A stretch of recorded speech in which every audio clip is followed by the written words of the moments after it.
How different would your record collection look if you could only have 3 albums from any given band?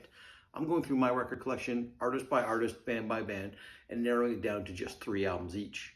This week is Guided by Voice's turn, and if you count their upcoming albums this year, they're closing in on 40 albums over their 36-year career. How the fuck are we going to narrow that down to 3? Let's start things off with B1000 from 1994.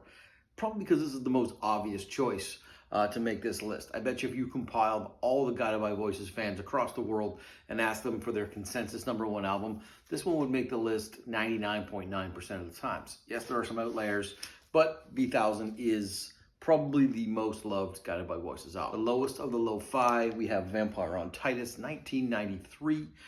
It is the Guided by Voices at their most ear-flinchiest, grungiest, dirtiest, garagiest perfection.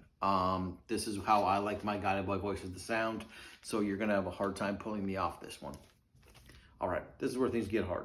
We've chosen 2, we have 35 albums left to go through, and we want to pick our final one.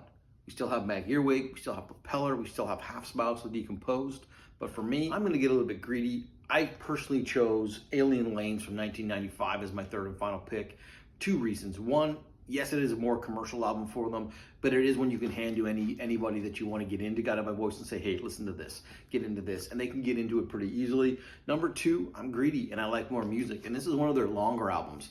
It's got 6 more minutes of music than Propellor and other like albums, so hey, you know, if you can only choose 3, you might as well get as much music as possible. Embarrassingly enough, you learn stuff about yourself when you do something like this. And apparently, I'm a 1990s Guided by Voices fan.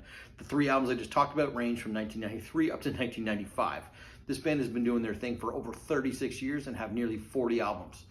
Take a look. Let me know what I missed.